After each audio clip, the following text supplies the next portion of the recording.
come on, get out of there.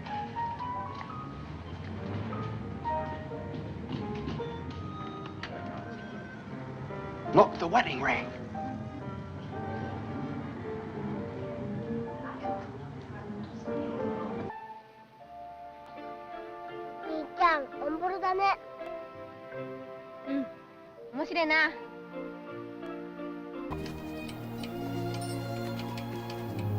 My sister came to live with us. C'est taisez-vous. Depuis 2 jours, je le sais. Dès qu'on m'a fait un prélèvement, j'ai compris. Je n'ai pas besoin d'attendre le résultat. Et dans ma main.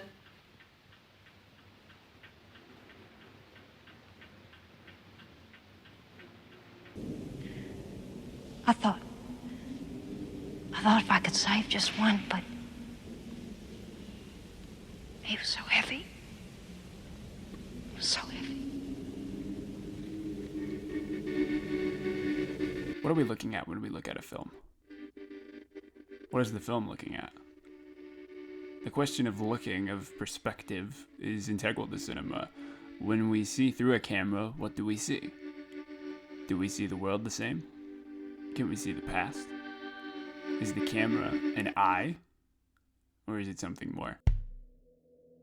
When I finished watching RaMell Ross's Nickel Boys, one of the 2 semi-surprise Best Picture nominees this year, I had to sit quietly for a moment after it ended, awash with a myriad of emotions. It feels like it's been a minute since I've seen something that felt at once so formally explosive, and indeed radical, while, in all of its experimentation and newfound language, never once losing an ounce of its emotional impact.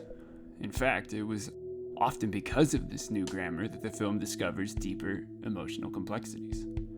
Like many, when I first heard about Nickel Boys, the first-person thing sounded to me like a gimmick, and to some extent with good reason. For anyone who doesn't know, the entire movie is shot from the perspective of one person. This means that the camera moves with them in and out of embraces around different locations, and that when a conversation is occurring, characters are looking directly into the camera. This is the first movie to attempt to formulate a new style by rigorously welding itself to a concept. Sometimes these ideas prove successful, though often they fall prey to their own gimmicks. Nickel Boys is something so much more.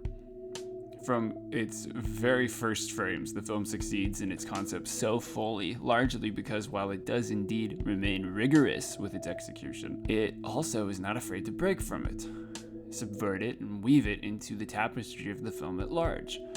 The use of the POV is then always intentional. This makes the film not only a masterpiece in direction, but also in editing. The juxtaposition of these points of view ultimately melding together. While we always remain within one character's perspective, how that perspective is shown and which character we are considering changes. We then are not only in the characters' perspectives as they see things, but perhaps even as they remember them as they experience them. The ultimate result of the film's accomplishment here is a bit staggering. Since finishing the film, I have really been struggling to not just string words of superlatives together to express how much this film moved me. However, in order to examine this idea without also spoiling things, I want to think a little bit more about the idea of looking in film. So let's talk about the Soviets.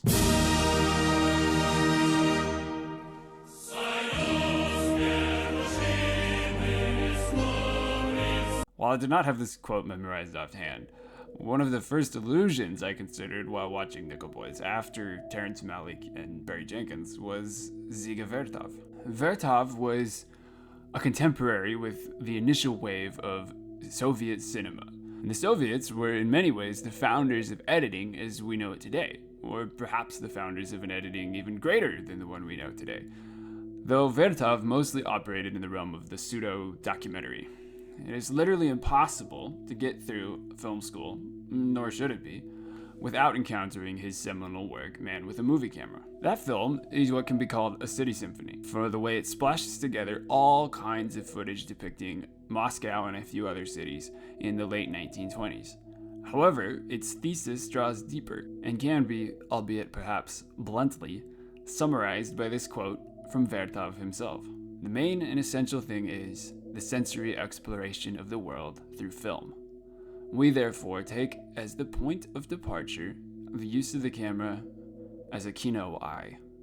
more perfect than the human eye, for the exploration of the chaos of visual phenomena that fills space. Vertov, not far off from the dawn of the camera in general, saw in the moving picture something beyond what his own eye could offer.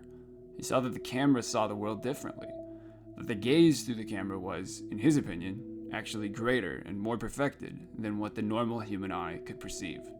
In Russian, the word kino means film, hence kino, eye.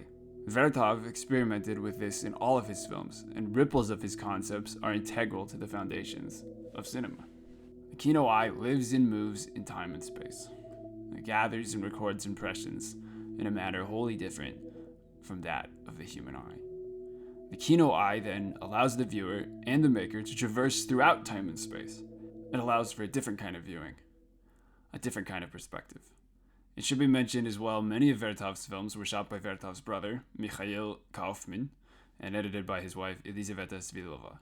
And yet, in America, has the camera truly been seeing the world more perfectly? Has the gaze always been this elevated eye?